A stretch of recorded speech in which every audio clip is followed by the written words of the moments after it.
I pass the floor to the representative of Algeria. Thank you, Madam President. I thank Mr. Ramesh Rajasingham and Mrs. Janti Soaripto for their briefing. We greatly admire and appreciate your work for those in need. We express our sincere condolences to all families of aid workers who have been killed by the Israeli occupying power in Gaza.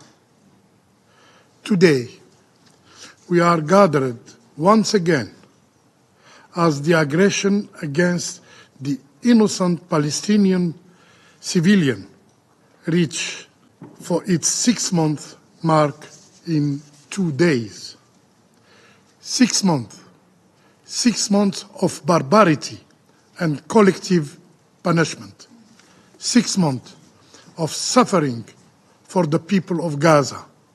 6 months that test the humanity of each and every one of us. 6 months that test the international order and our ability to preserve coexistence for future generations. 6 months that pushed the entire population of Gaza into famine. The ICG observed, and I quote, "Palestinians in Gaza are no longer facing only a risk of famine, but that famine is setting in." To address this situation, the ICG issued 2 orders to alleviate the suffering of the Palestinian people. However, the Israeli occupying power did not comply. Finally, the Security Council also acted by demanding an immediate ceasefire through its Resolution 2728. Yet, more than 10 days after its adoption, the occupying power blatantly refuses to implement it. A conduct unworthy of a United Nations member bound under Article 25 of the Charter to carry out the decision of the Security Council. Yet, it is not surprising from a killing machine that commits all violation of international law with total impunity.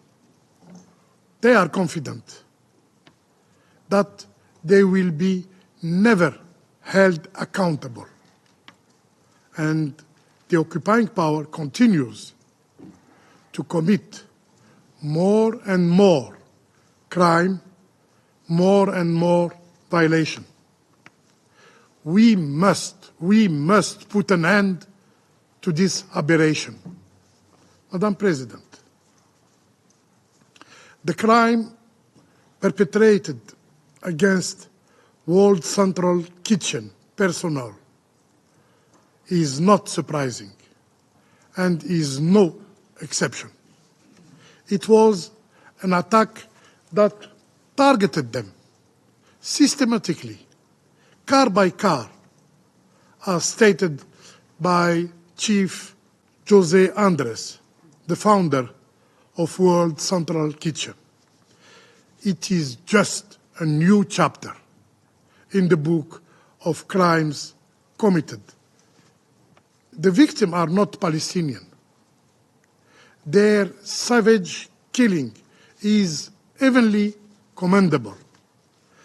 The large media coverage and outrage would be unjustified if it is not as equal as to that on the killing of Palestinian civilians.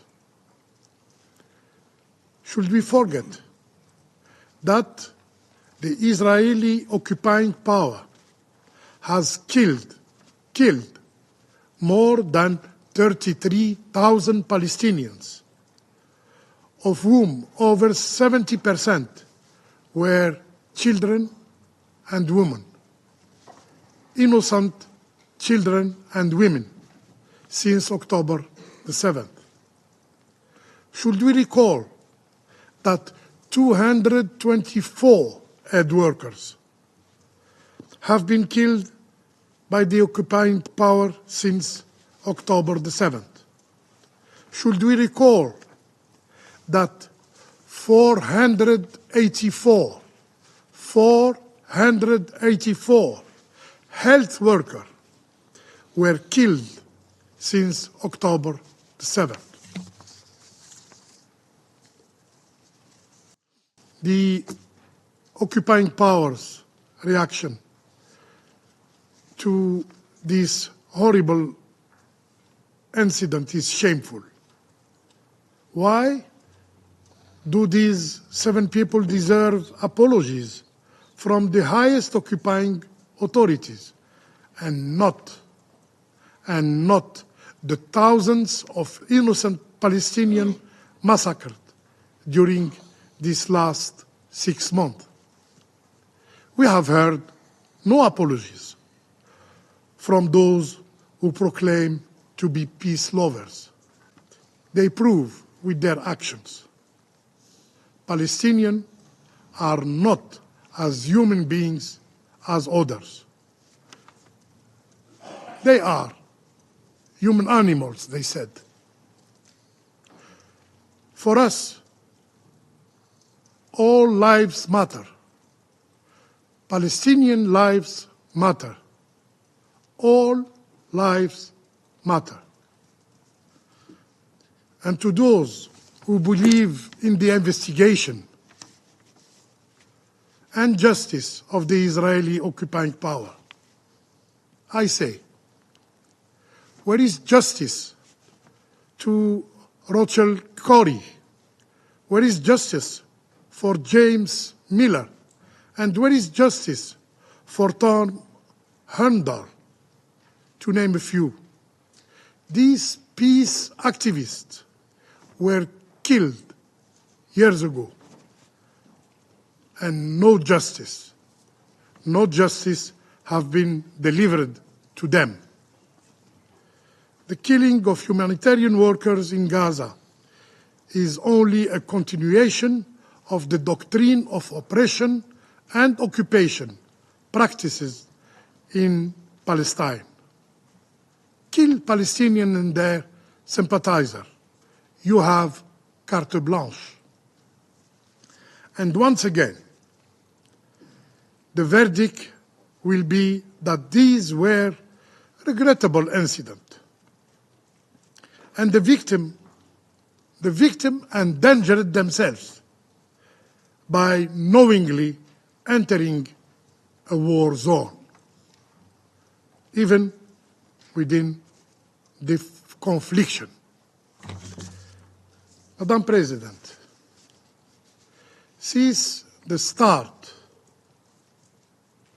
of the aggression, the UN agencies, NGOs, humanitarian actors, and member states have said that the confliction mechanism in Gaza is not working. Simply is not working. Not for lack of coordination, but rather a deliberate act to spread fear among Palestinians and those who want to help them. We have said it, and we repeat it again today. Humanitarian actors cannot be asked to serve at the peril of their lives. There must be assured of the condition that allow them to reach those in need. And only an immediate ceasefire can create those conditions.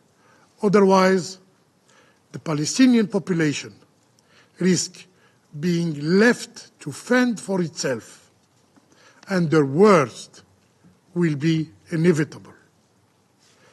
Thousands of deaths from starvation, as predicted by various reports. A situation that will further deteriorate with the decision to freeze the world's central kitchen operations and the maritime corridor from Cyprus. A decision taken while the Israeli occupying power persists in its campaign and attempt to block and to dismantle UNRWA, the backbone of the UN humanitarian operation in Gaza. The international community, the Security Council, cannot remain inert as life drains from Gaza. In the name of humanity, we must act, and we must act now. I thank you. I thank the representative of Algeria.